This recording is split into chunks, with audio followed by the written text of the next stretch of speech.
सत साहिब सतगुरुदेव की जय। बंदी छोड़ कबीर साहिब जी की जय। बंदी छोड़ गरीबदास जी महाराज जी की जय। स्वामी राम देवानंद जी गुरु महाराज जी की जय हो।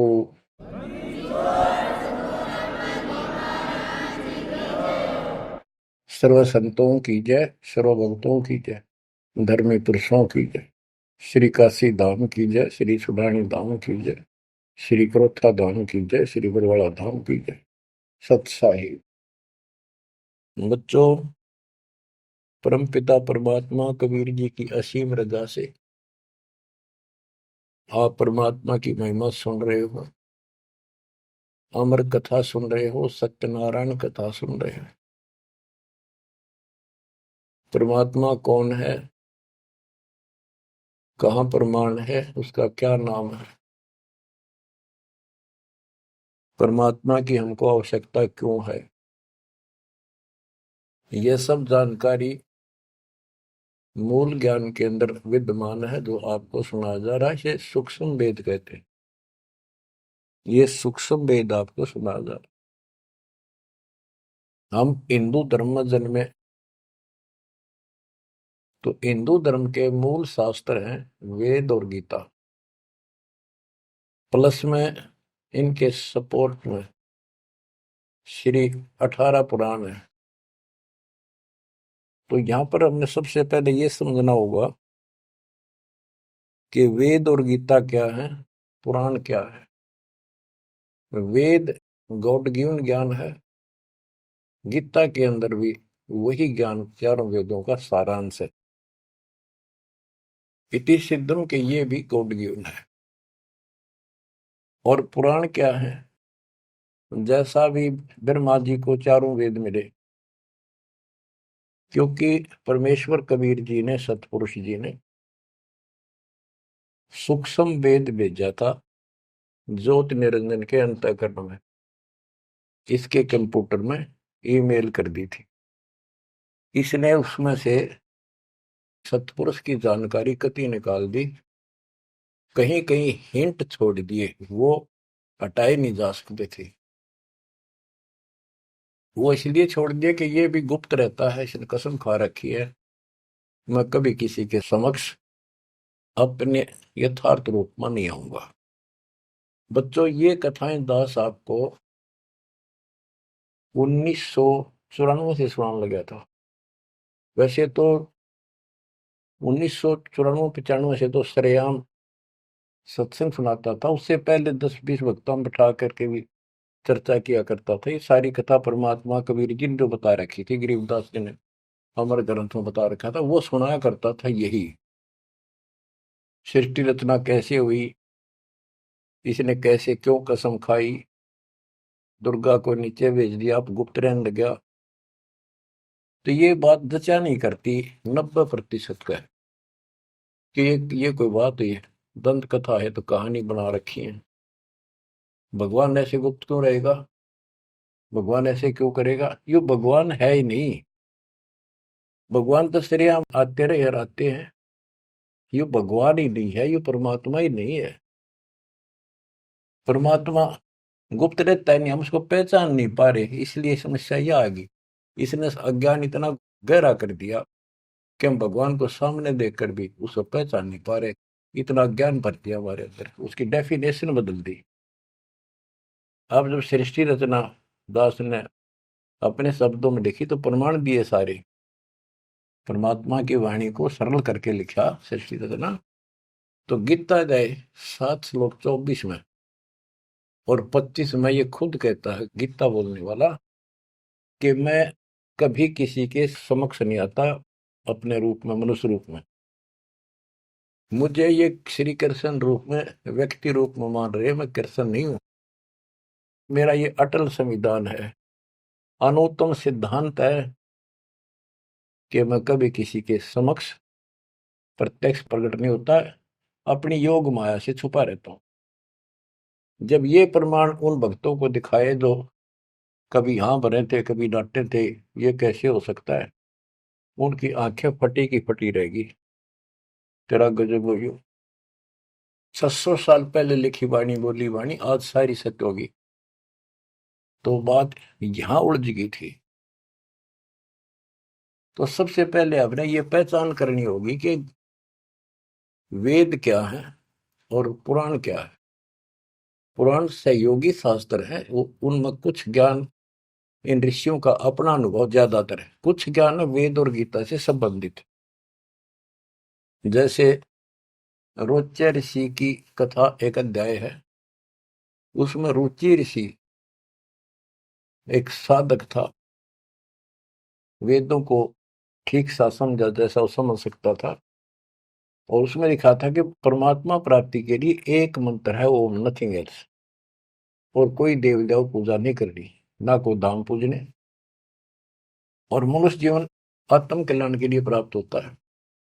वो ज्ञानी आत्मा था, उसने अपना जीवन वेदों अनुसार साधना में समर्पित कर दिया।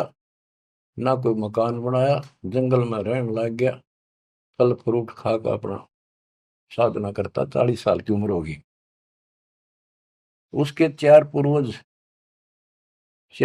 पिता, पितामह, पर पितामह और तीसरा दादा, ये चार दिखाई दिए, और वो चारों पितर बने हुए थे। गीता अध्याय 9 श्लोक 25 में स्पष्ट किया है, भूत पूजेंगे भूतों को प्राप्त होंगे, पितर पूजेंगे पितरों को प्राप्त होंगे, देवता पूजेंगे देवताओं को प्राप्त होंगे, मेरी भक्ति करेगा मुझे प्राप्त होगा। तो उन्होंने पितर पूजे थे, कर्मकांड किए थे, भूत पूजे थे, तो ये चारों भूत बन गए प्रेत।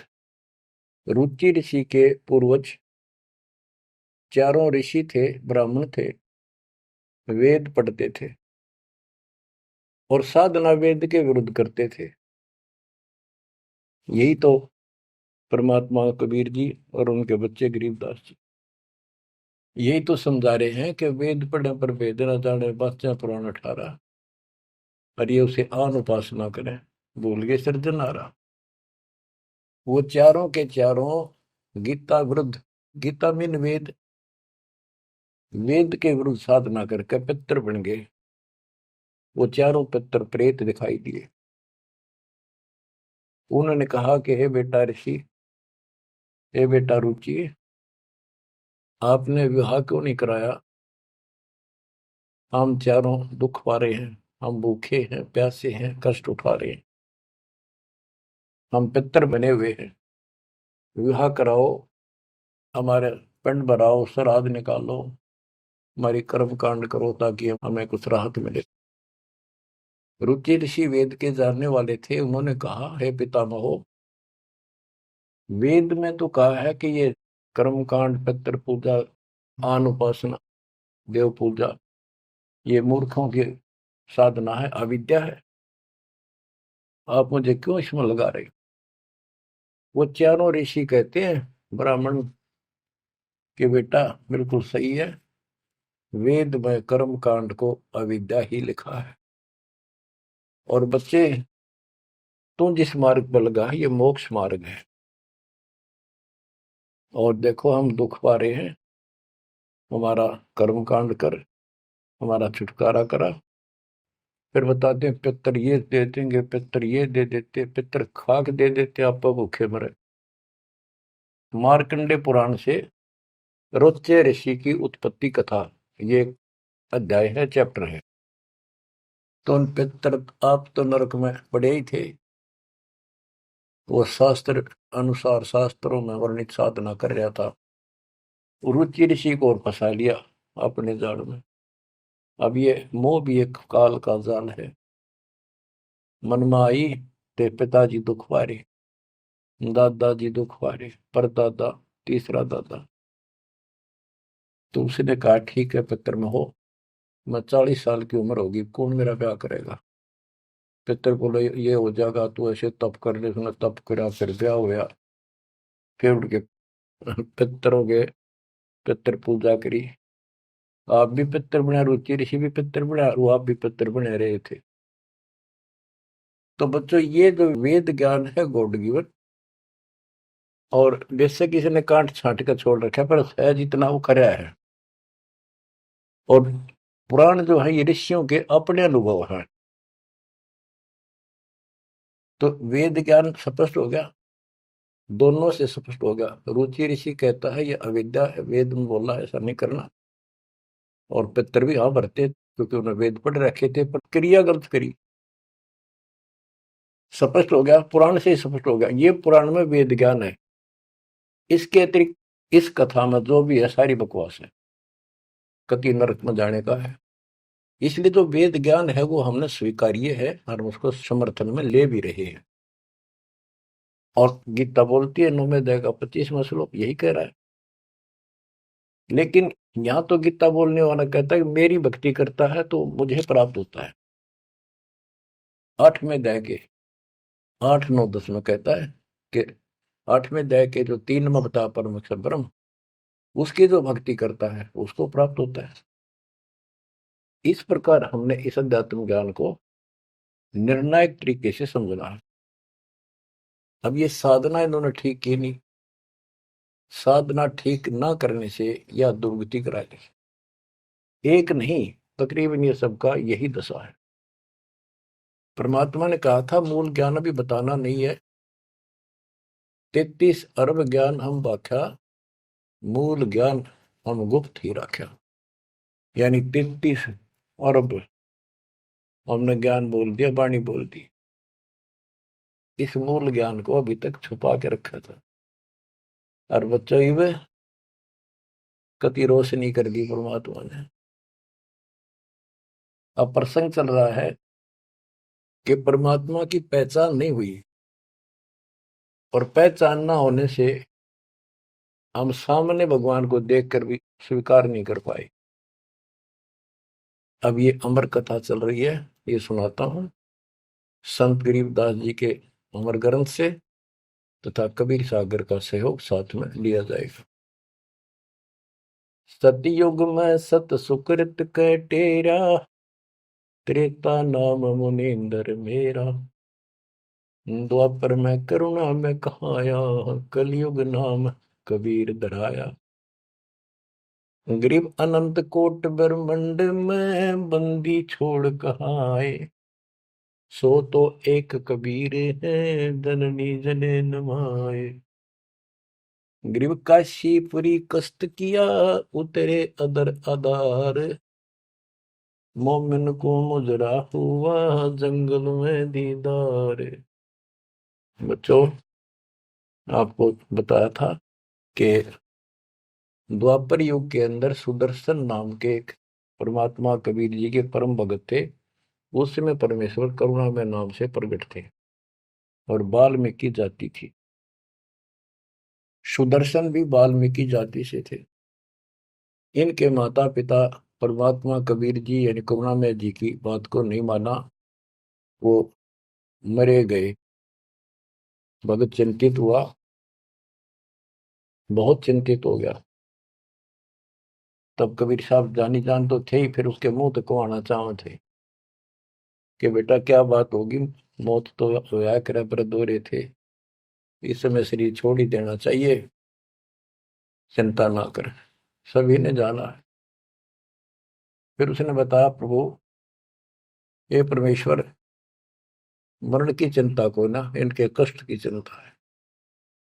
इन आपकी शरण नहीं ली, असंग जन्म दुख पाओगे। बड़े अच्छे थे, दास को ठाई ठाई फिरा करते थे, कंधे उठाते थे, लाड करते थे। वो बात याद आवा है। अब इनका क्या होगा। मैं इनका कोई उपकार नहीं कर पाया, मेरे पास भगवान मेरे साथ थे, मैं समझा नहीं पाया मुझसे क्या अपराध हुआ। यानी वो कमजोरी तो थी है उसमें। परमात्मा बोले बेटा चिंता ना कर, तेरे माता पिता ने मैं संभालूंगा और कष्ट नहीं पाने दूंगा, इनको मोक्ष भी दूंगा, आप विश्वास रखें। बस इतने कहे बात से सुदर्शन जी को तो 100% विश्वास था। कति शांत हो गए, दंडवत प्रणाम किया, सौ सौ शुक्र बनाए, निश्चिंत हुआ। यह है संकट मोचन कष्ट मंगल करण कबीर। पल में के कर देख, सेकंड में दुख दूर कर दिया और निभाया भी उसको। तो बच्चों, अपने उस वचन के आधार पर परमात्मा उस सुदर्शन जी के माता पिता से मिले। उनका पहला जन्म हुआ, मनुष्य का ब्राह्मण थे। 6-7 साल की उम्र के बच्चे रूप में मिले, 2 साल उनके साथ रहे। उनको समझाने की चेष्टा की, पर उल्टे बोले। एक दिन थप्पड़ मार दिया, परमात्मा अंतर्ध्यान हो गए। बहुत रोए, तड़पते रह गए, हे भगवान थे, हे मालिक कित गए, सारा जीवन तड़प कर खोया। वो कर्म बनाए, याद बनी, वाले की चाह बनी, यो भी एक स्मरण हो गया उनका। अगला जन्म में फिर वो जन्म हुआ मनुष्य का, ब्राह्मण ब्राह्मणी रूप में हुए। ब्याह हुआ, संस्कार से ही तो संस्कार जुड़े सारे। उसमें भी ब्राह्मण थे, अहंकार भरा पड़ा था ऊंच जाति का। पहले वह मरोड़ काटी, उनको मुसलमान बनवाया परमात्मा। ये इनका गौरी शंकर सरस्वती नाम था, और बड़ी अच्छी लगन थी। शिव जी की केवल शिव पुरानी कथा करते थे और किसी को नहीं मानते थे। ना को पाखंड करते थे, ना किसी को भ्रमित करते थे। कथा सुना दी, वो दान दक्षिणा आ गई, वो अपना स्वीकार किया, उसी से रोटी रोटी चलाते थे और दान भी करते रहते थे। क्योंकि पहले से वो सच्चा सुच्चा जीवन जीते आ रहे थे।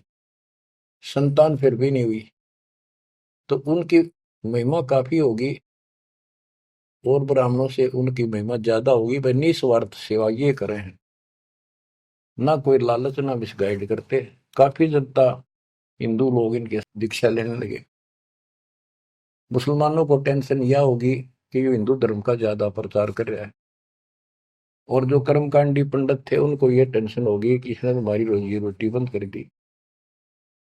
वो उससे ईर्षा रखते थे और औरों को मिसगाइड करते थे, झूठ बोले क्या करेगा, ना कोई क्रिया बताता, ना कोई धर्म कर्म बताता, कथा सुना देता, इससे क्या होने का है। मुसलमानों को पता था कि सारा ब्राह्मण समाज इनसे दूर है, इनका कोई साथी नहीं, और ये हिंदू धर्म का प्रचार ज्यादा कर रहा है। उसको एक दिन जाके 10 माता ने जबरदस्ती अपना पानी पिला दिया, उसके सारे मकान में छिड़क दिया। लोग पूछना, भाई कैसे आ रहे हो, क्या हो गया। भाई से ने मुसलमान धर्म स्वीकार कर लिया। वह बात आगे की तरफ फैल सारी काशी में ब्राह्मणों में। अरे गौरी शंकर तो डूब गया, मुसलमान बन गया।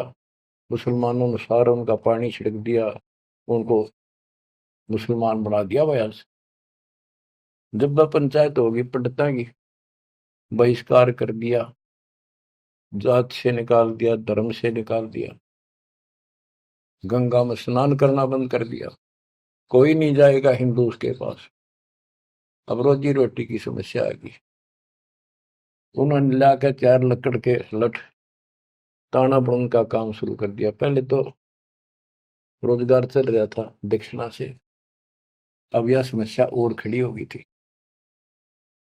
तो वो बहुत आसानी से शुरू हो जाता, जुलाई का काम वो शुरू कर दिया। काफी वर्ष हो गए, कोई संतान नहीं हुई। बेशक वो मुसलमान थे, पर भक्ति अपने वही करते थे, शिव जी को याद करते थे। ये आपको पहले ही बताई है कथा। तो बच्चों, एक दिन क्या होता है, नीरू नीमा के कोई जानकार आगे पड़ोस में, जैसे कि मुसलमानों से ही संपर्क था, वह कोई यारी दोस्ती थी, वो आगे औरतों में चर्चा चल रहा करे। एक जातक तो चाहिए था, एक लड़का तो होना चाहिए था, बुढ़ापे का सहारा हो गया, पता इनका केरा होगा। नूर अली और नियामत। तो नीमा नीरू कहने लग गए थे उनको, नाम बदल दिए थे उन्हें गौरी शंकर से। गौरी शंकर का नीरू नाम रख दिया, और सरस्वती का नियामत, उसका नीरू नूर अली। तो उसका नीरू कहने लगे उसको नीमा। तो नीमा सारी रात रोई। सुबह वो स्नान करने जाते थे एक लहर तारा तालाब, जिसमें गंगा का पानी लहरों के द्वारा, घाट सा था गौ घाट से, उसे मिट्टी कट जाती है, वो बहुत नीचा किनारा बन जाता है। उस पर से पानी उछल उछल का आकर एक तालाब भरा था, उसको लहर तारा तालाब बोलते हैं। वो आज भी विद्यमान है, लेकिन उसमें पानी अब गंगा का नहीं आता, परिस्थिति बदल जाती है। उसमें बहुत सुंदर मनोरम दृश्य था वहां का। स्वच्छ जल गंगा का भरा ही रहता था। कमल के फूल विकसित थे, आसपास बहुत सुंदर पेड़, हरे भरे छायादार वृक्ष भी लगे हुए थे। वो उनकी कुटिया से लगभग 1.5-2 किलोमीटर दूर था। 3 किलोमीटर, एक कोस 3 किलोमीटर का होता है। तो वो सुबह सुबह उस वहां स्नान करने जाने लगे। पहले गंगा घाट पर नहाया करते थे, नहान की आदत डेली थी। तो वहां तक घूम भी आते, स्नान भी कराते डेली, और शिव जी को याद करते थे, भक्ति करते थे। निम्मा रो रही थी रास्ते में, बुरी तरह रोती जाती, हे शिव जी भगवान, एक बच्चा हमें भी दे देते बेटा, हमारा भी टाइम पास हो जाता, आपके घर में क्या कभी। फूट फूट कर रो रही थी, चल रही थी। नीरू बोला, निम्मा क्यों आंख खराब कर रही है अपने, ये सारा दिन रोड पर लग रही है, बता बीच में भूल पुलिस ही फिर शुरू होगी। भगवान ने देना होता दे ही देते, उम्र कितनी होती है, कुछ तो जो भगवान करे ठीक ही है। वह रो ही रही थी, मान नहीं रही थी, फिर भी जैसे तैसे पहुंच गए स्नान स्थान पर। लहर तारा तालाब पर पहुंचे, फिर निम्मा नहा ली, बाहर आ गई, फिर नीरू स्नान करने गया। निम्मा जो कपड़ा बांध कर नहाई थी, दोबारा उसको धोने के लिए गई, कपड़े चेंज करके। वो ब्रह्म मुहूर्त का समय था, सुबह सुबह 1.5 घंटा पहले सूर्य उदय से। तो उस समय पहले अंधेरा दिखता है, तुरंत ही कुछ देर बाद एकदम रोशनी सी साफ हो जाता है, अंधेरा रोशनी दिखने लग जाती है। तो नीरू नहा रहा था, वह कपड़ा धोने गई, उसने देखा कमल के फूल पे कोई वस्तु हल रही है। एक पैर दिखा, उसने सोचा कोई सांप है। बहुत ध्यान से देखा तो बच्चा था, एक पैर हिला रहा था, नवजात शिशु। नीरू से कहा नीमा ने कि देखियो जी, बच्चा है, बालक है, लड़का है, कमल के फूल को देखो। तो नीरू ने सोचा यार अच्छी पागल होगी, कितनी मेंटल होगी भी यार, बच्चे के मुंह में। नहाता नहाता कहता है, नीमा तेरा दिमाग खराब हो गया, अब तुझे पानी में बालक दिखने लायक। नीमा कसक के साथ बोली, "ये देखो, सच्ची को देख तो एक है।" जिस साइड हाथ करी थी देखा, वो थोड़ी दूर था उससे, 10 फुट का फैसला होगा। एकदम निवरू गया, कमल के फूल समेत बच्चे ने उठाकर नीमा को दे दिया। और नीमा उसे लाड करे, मुंह कर लावे, चूमे, और सौ शुक्र शंकर भगवान की गावे, सौ शुक्र मनावे। बीच का एक थोड़ा सा प्रकरण रह गया कि वहां पर एक अष्टानंद नाम का ऋषि, जो रामानंद जी का शिष्य था, उस समय के महान प्रचारक, हिंदू धर्म के 1 नंबर के आचार्य थे। उसने 1400 शिष्य रखे थे ऋषि, जो कथा किया करते थे, उनमें से एक अष्टानंद था। 4 संप्रदाय थी, 52 द्वारों का वो मालिक था, वो इंचार्ज था। तो वो डेली वहां स्नान करने जाता था, वो दूसरी साइड में नहाता था, ये दूसरी साइड में नहाते थे, सरोवर बड़ा था। तो वो भी वहां स्नान करके उस प्राकृतिक सौंदर्य और भगवान के एकांत स्थान मान के भगवान की भक्ति करता था, शांति स्थान था। डेली जाता था, ध्यान लगाता था, कुछ समय भगवान की वहां भक्ति करता था, जैसे गुरु जी ने बता रखी थी। अष्टानंद जी जो ही साधना करने की चेष्टा, ध्यान में मगन होना चाहते थे, इतने में आकाश से एक प्रकाश का गोला आया। प्रकाश का गोला आया तो उसका ध्यान गया ऊपर को, उसको देखते उसकी आंखें बंद हो गई, इतना तेज नूर था। जब आंखें बंद हुई तो उसमें देखा कि एक बालक का रूप दिखा, बगैर प्रकाश का। जैसे हम सूर्य की ओर देखते हैं तो देख नहीं सकते, फिर आंखें बंद करते हैं तो अंदर प्रकाश रहित आकार दिखाई देता, सूर्य का गोलाकार।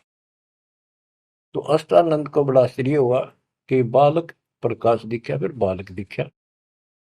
फिर जब आंखें ठीक सी हुई, देखा तो प्रकाश एक कोने में जाके सिमट गया दूसरी साइड, जिस साइड में नीरुडिमा स्नान करने जाया करते थे। उससे पहले जब प्रकाश लहर तारा तालाब पर उतरा, सारा सरोवर जगमगा गया, इतनी रोशनी होगी, लोकति पत्ता पत्ता दिखा कमल के फूलों का। और जब उसमें सिमट गया, वो दूर था, उसने क्यों नहीं देखा क्या हो गया, कित गया। उसने अपने गुरुजी के पास उठ के आ गया, साधना नहीं करी, रामानंद जी के पास आए, उनसे पूछा, हे गुरुदेव, आज मुझे ऐसा अद्भुत दृश्य दिखाई दिया, ये मेरी भक्ति की उपलब्धि है या कोई भ्रम है मेरा। ऐसे ऐसे का आकाश से प्रकाश का गोला आया, मेरी आंखें उसके नूर को सहन नहीं कर सकी, मेरी आंखें बंद हो गई। बंद होने के बाद देखूं तो एक बच्चे का, बालक का रूप है, लड़के का। फिर कुछ नहीं दिखा। वो एक कोने में जाकर लहर तारा तालाब में समाप्त हो गया, अंतर ध्यान हो गया, नूर ही नहीं था।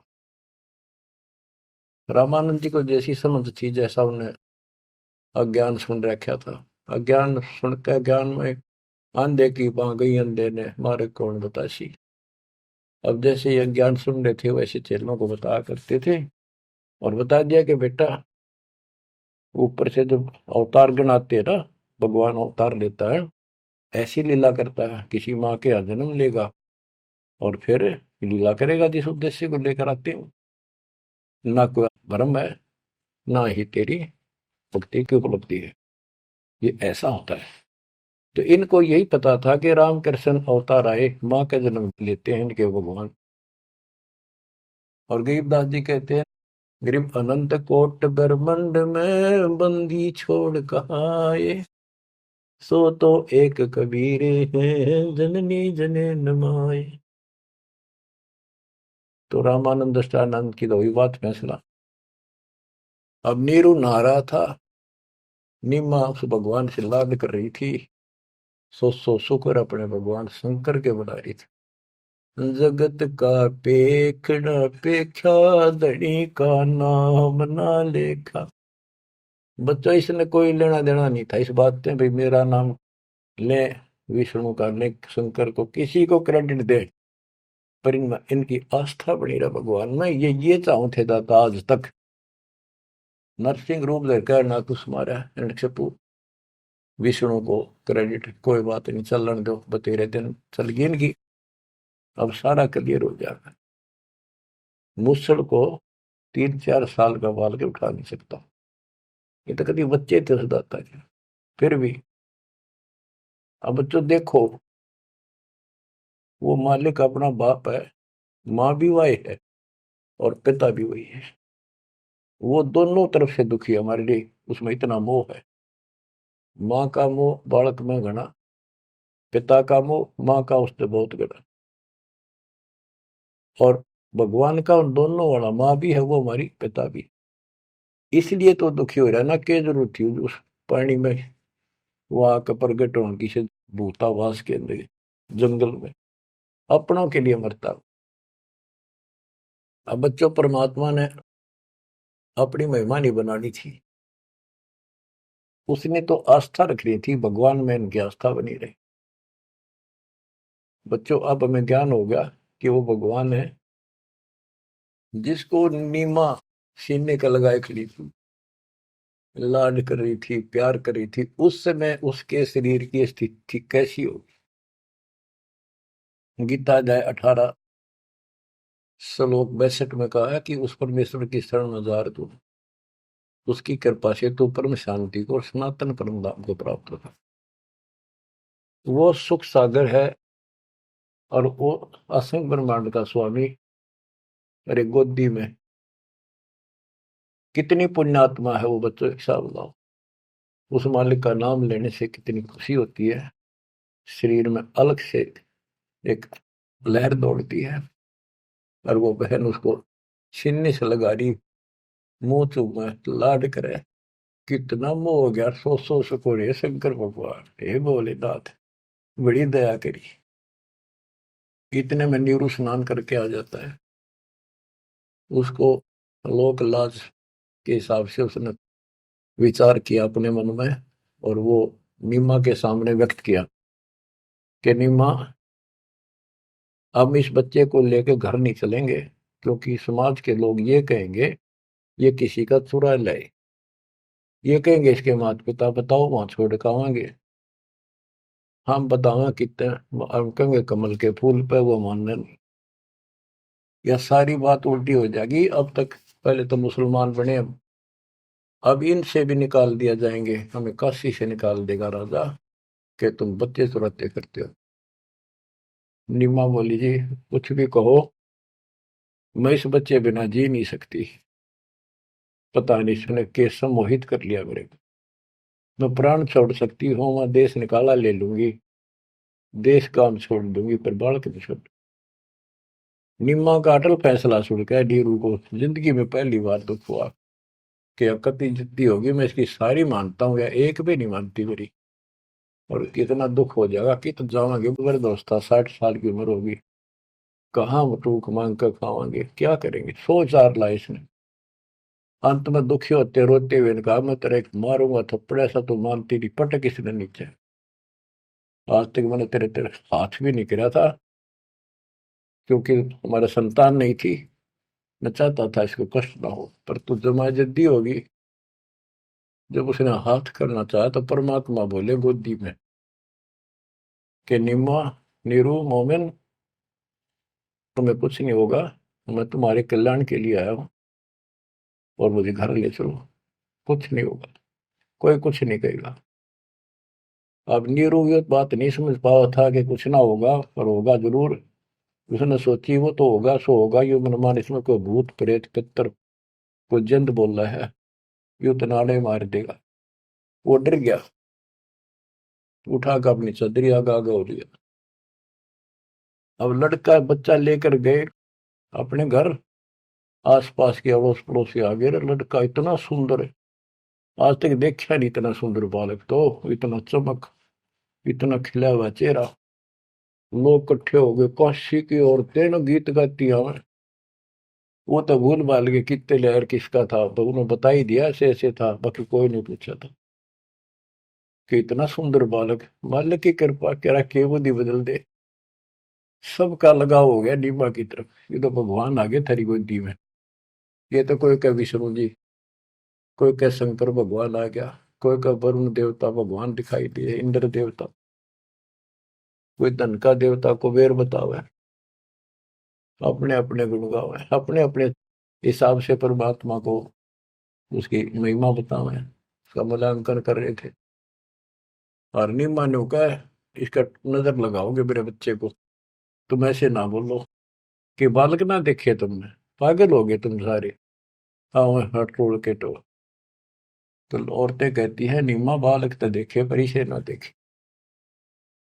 बच्चों, उस परमात्मा के प्यार में जब बात बंद हो जाती है दास की, जिसको हम खोज रहे वो हमारे साथ रहते, हम इतने निर्भाग, इतने कर्महीन, उसको आज तक नहीं पहचान पाए। ये हमारा बाप है, ये हमारा भगवान, जिसके लिए हम भटक रहे हैं।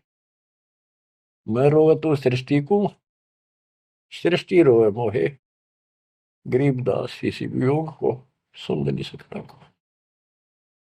बच्चों ईब समझ में होगा ये अब समझेगा हमारे बीच का जो फैसला था, बीच में जो दीवार थी, अब गति टूट जाएगी, साफ हो जाएगा। बच्चों हम तो दुखी हैं ही अपने कर्मा कारण, पर उसको और घना तंग कर रखा हमने। अब वो हमारा अपना उसको पता है कि यदि मैंने इनका साथ कति छोड़ दिया तो खा जाएगा काले, इसको सारी कदे नहीं छोड़ रहे तो ये धीरे धीरे हमारे को किसी न किसी कारण बनाकर इस परिस्थिति में लाया हाथ।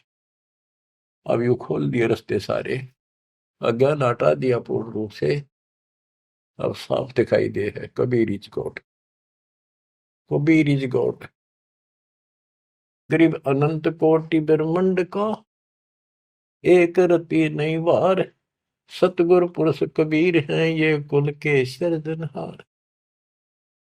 गरीब सब पदवी के मूल हैं, सकल सिद्धि है तीर, दास गरीब सतपुरुष बजो, अविगत कला कबीर। तो वो कबीर कौन, वो भी स्पष्ट कर दिया, जो सारी सृष्टि का मालिक है और जिसके पास सब सिद्धियां असंग सिद्धियों उसके पास है। गरीब अम सुल्तानी नानक तारे दादू को उपदेश दिया, जाति जुलाहा भेद न पाया, काशी महे कबीर हुआ। जाति जुला सारा स्पष्ट कर दिया, कति खोल के दर दिया। और आज बच्चों 300 साल पहले ये अमर वाणी बोली थी, आज ये स्पष्ट हो गया आपके सामने गीता और वेद पुराणों से। वेद मेरा भेद है, मैं ना वेदन के माही, जौन वेद से मैं मिलूं वो वेद जानते नहीं। सूक्ष्म वेद के अंदर परमात्मा की महिमा लिखी है। ऋग यजु है श्याम अथर्व, ये चारों वेद चित भंगी रे, सूक्ष्म वेद बाचे साहिब का, सोहन सा सतसंगी रे। आज इस सूक्ष्म वेद से हमें पता चला सत्य का। अब हम सत्य के साथी हो गए, सत्संगी हो गए, हम कबीर साहब के फॉलोअर बन गए। वो सच्चे परमात्मा परम अक्षर ब्रह्म के हम शरण आगे, वो शरण हमें प्राप्त होगी।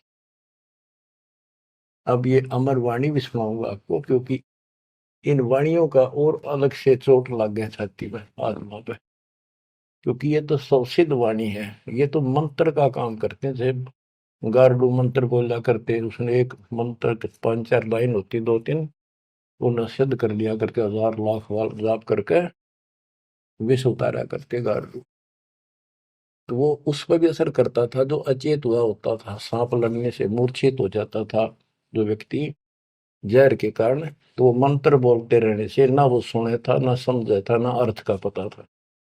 उसके बार बार उस मंत्र का उच्चारण करता था, 10, 20, 50, 100 बार, उससे वो विष उतर जाता था और सचेत हो जाता था। तो बच्चों, हमारी आत्मा पर पाप कर्मों का और अज्ञान का यो विष काफी दिन से चढ़ा हुआ, हम कभी अचेत पड़े। हमने इस अज्ञान को इतना ग्रहण कर दिया कि हमने ये मान लिया जन्म मृत्यु और ये प्रोसीजर तो सारा गया वो है, ये ऐसा ही प्रोसेस होगा इस जिंदगी का। और ये 4 ईंट लाके कि तमाता धोखे जाते, उसी को सब कुछ मान रखा।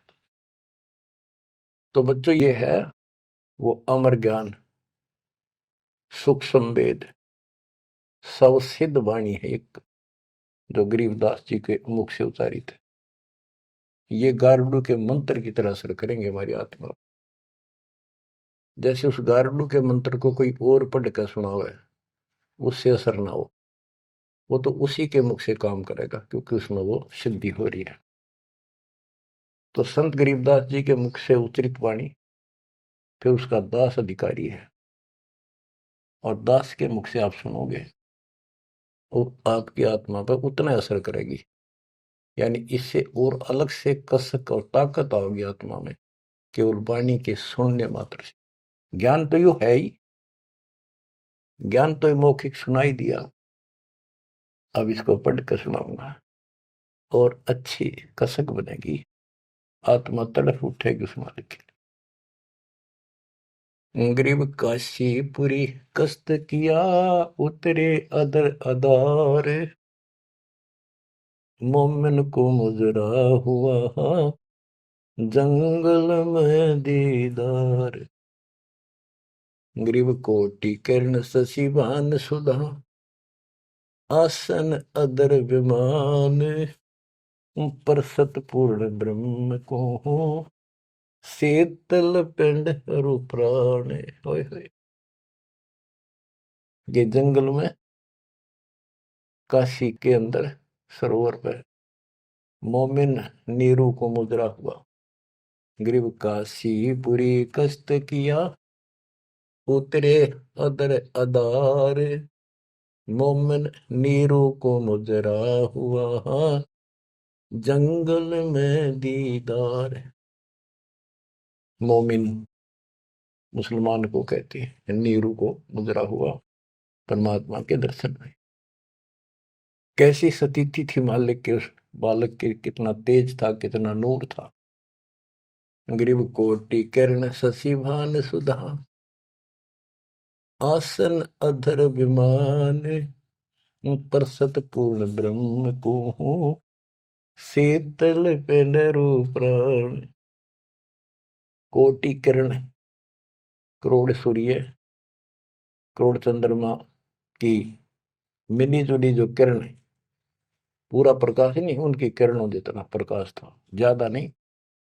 एक तो सूर्यों जितना प्रकाश हो नहीं, किरण, किरण का प्रकाश सिंपल, यानी तेज बहुत था। और परसत पूर्ण ब्रह्म को शीतल पिंड प्राण, उस पूर्ण ब्रह्म को जब नीमा ने सीने से लगाया, आत्मा ठंडी होगी, कति ने इतना प्रेम जाग गया।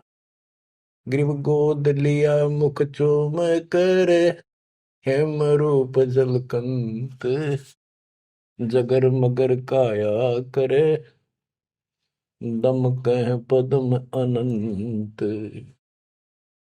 ग्रीव गोद लिया मुख चूम कर, हिम रूप जलकंत, जैसे बर्फ जैसी सफेदी चेहरे पर थी, बर्फ जैसे हिम, स्नो वाइट यानी बर्फ जैसा सफेद चेहरा, और जगर मगर काया करे जगमग, जैसे दमक पद्मानंद।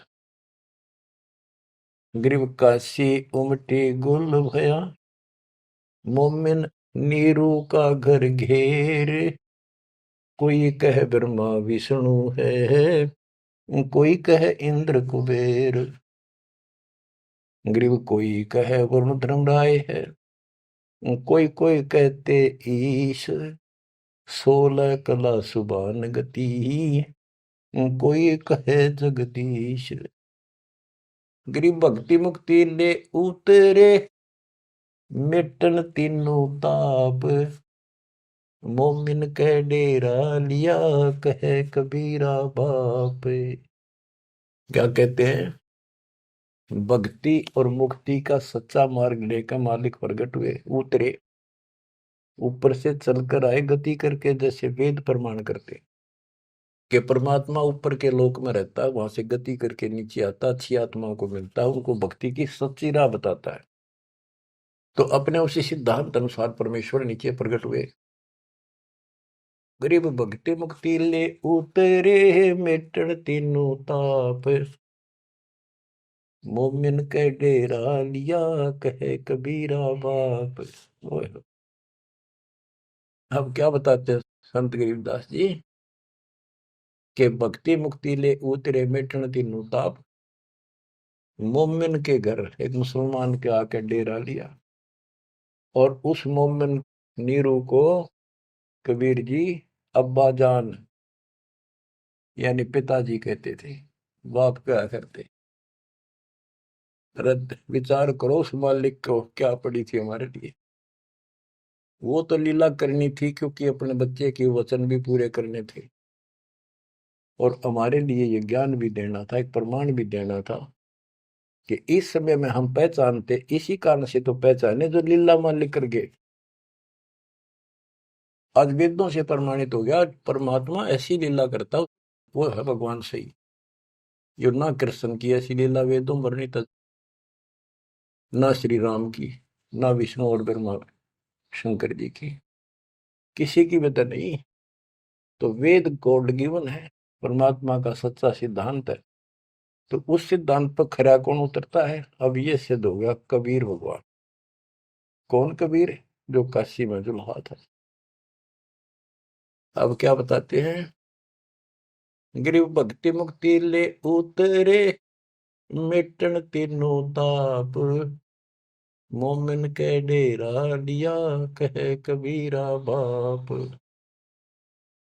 गिरिव दूध न पीवन अनभक, नहीं पलने झूलंत, अदर अमान ध्यान में, कमल कला फूलंत।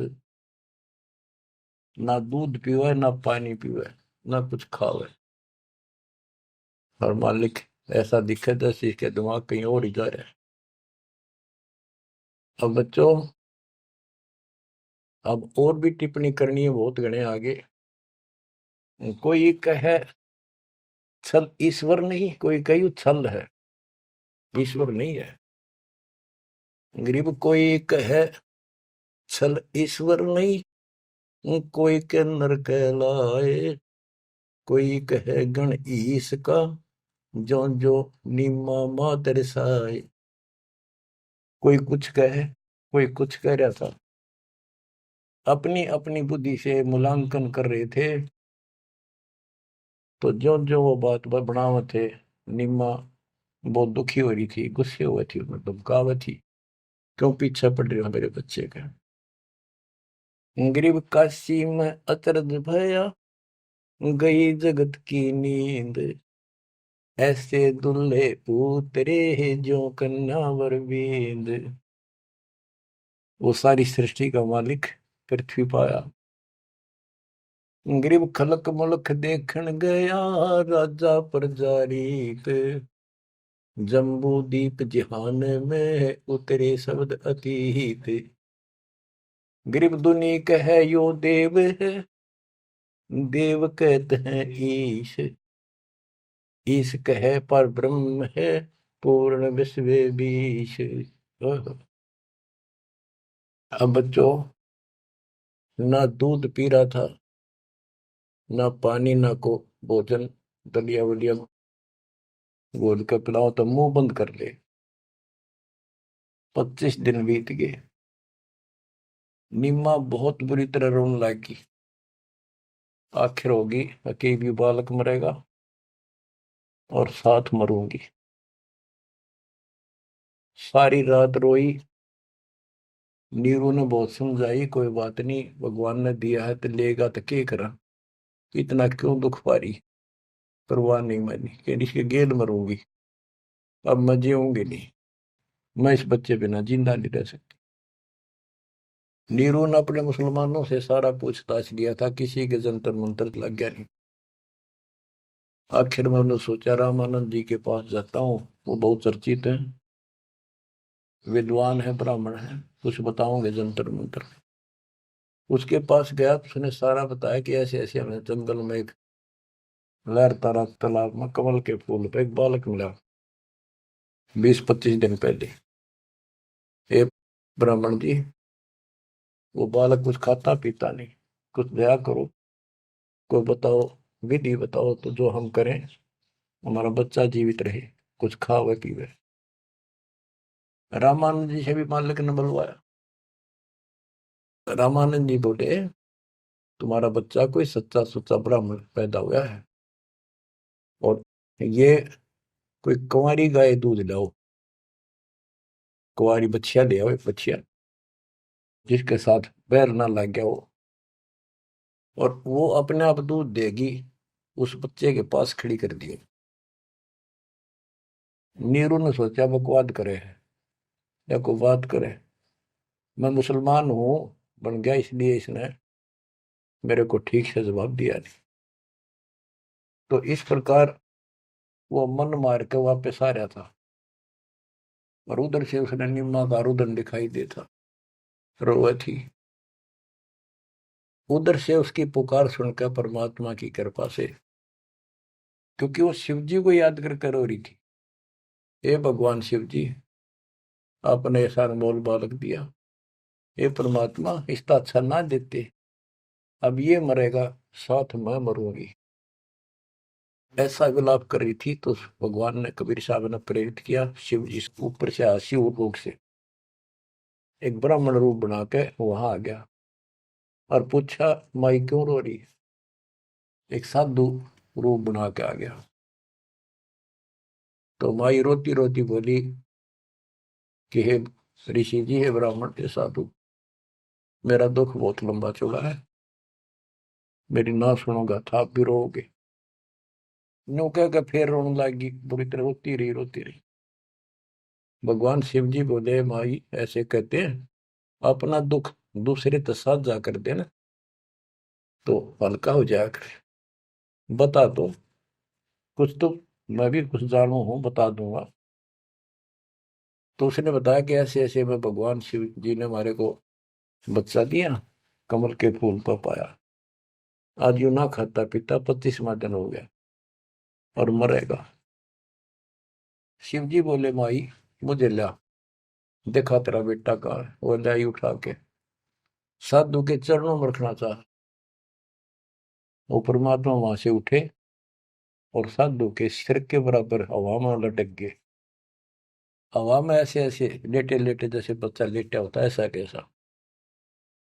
तो निम्मा को अचरज हुआ कि सचमुच ये महात्मा गजब का है, इसने बच्चे पर जो चमत्कार करके हवा में उड़ा दिया।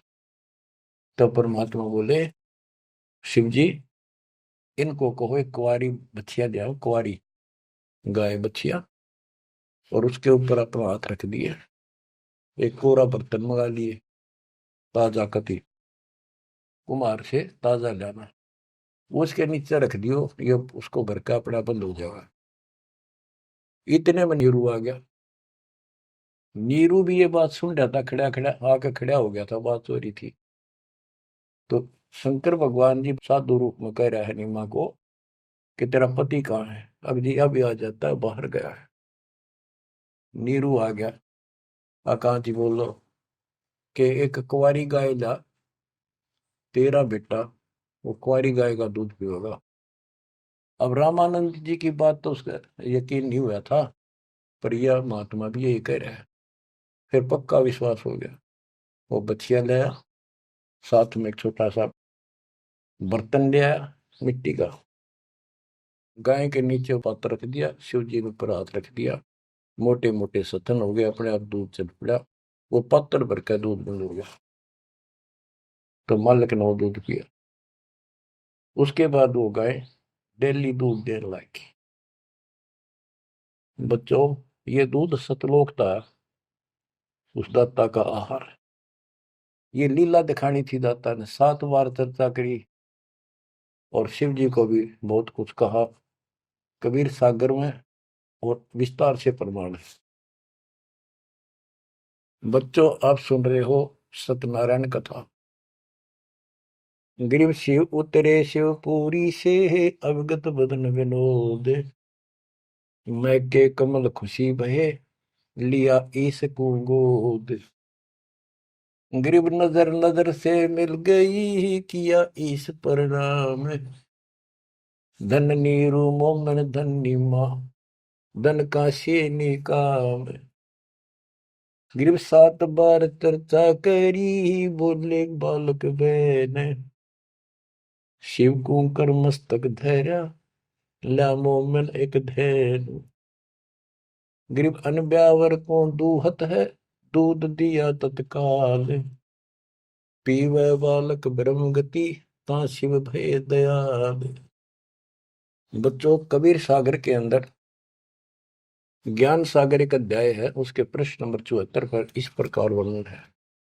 सुत काशी को ले चले, लोग देखन तात आए, अन पानी बख्शे नहीं, जुल्ला शोक जनाए।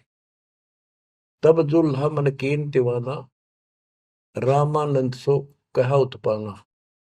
मैं सुत पायो बढ़ा गुणवंता, और कारण कौन बखे नहीं संता। रामानंद ध्यान तब दारा, दुल्ला से तब वचन उचारे। पूर्व जन्म ते ब्राह्मण जाति, हरि की सेवा की निबली बाती। कुछ सेवा तुम हरि की चूका, ताते भयो दुल्हा का रूपा। प्रीति पर भूखे तो मान लीना, ताते दान में सुत तो है दीना। रामानंद जी बताते हैं, जब रामानंद जी को जाके कहा नीरू ने कि महात्मा जी ऐसे ऐसे मुझे लड़का मिला जंगल में, और वो खाता पीता कुछ नहीं, कारण बताओ। तो रामानंद बोले पहले तुम ब्राह्मण जाति में थे, भक्ति बहुत करते थे, लेकिन भगवान की कोई भक्ति में कोई गलती बन गई, जिस कारण से तुम इब्दुल्लाह के रूप में जन्मे हो, और परमात्मा ने तेरी फिर भी पुकार सुन ली, इसलिए जंगल में तेरे को पुत्र दे दिया। नीरू ने कहा कि हे प्रभु, 10 कीनो तस पायो, आरत हो तो दर्शन आयो, सो कही उपाय गुसाई, बालक अक्षुदावंत कुछ खाई। कि मन जिसा करी उसी भरली, मेरे भी तक कर्म फूट के, मैं जैसा भी हूँ ठीक हूँ, आरत संकट में तेरे पास आया, कुछ दया करो जिसते हुए बालक कुछ खा ले। रामानंद युक्ति उचारा, तब सुत कोई ज्ञानी अवतारा। बच्चिया जाही बैल नहीं लागा, सो लाई ठाड़ क्रोते जागा। एक बच्चिया लाओ जिसका बैल न लगे हो, और ऐसा ही किया गया। तो उन्होंने दूध पिया, बच्चिया लाएगी, वो आपने छोड़ दिया। तो बच्चों, सब तरह से प्रमाण दिया जाएगा। अब नंबर आता है, ये तो सुख संवेद कबीर वाणी, गरीबदास जी की वाणी। ऋग्वेद मंडल नंबर 9, सूक्त नंबर 1, मंत्र नंबर 9 में क्या लिखा है उस परम पिता के बारे में। अब ये सुना दो एक लाइन, तुम्हारे को कति भरम दूर हो जाएगा। मूल पाठ में ऐसे लिखा संस्कृत में, अभि इमं अधन्य उत सिलंती धेन्व शिशुम सोमम इंद्राय पातवे। पूर्ण परमात्मा जब बालक रूप में प्रकट होता है, इसका ये अर्थ है उनके परवरिश की लीला अधन्य बिना दनाई, अभी यानी पूर्ण रूप से कवारी गायों के द्वारा होती है। ये लक्षण है वेद में। वेद मेरा भेद है, मैं ना वेदन के माही, जोन वेद से मैं मेरे वो भेद जानते हैं। बच्चों आज इतना ही, अमर कथा जारी रहेगी। परमात्मा आपको मोक्ष दे, आपको चरणों से दूर ना करे, दास की यही पुकार है। सत साहिब।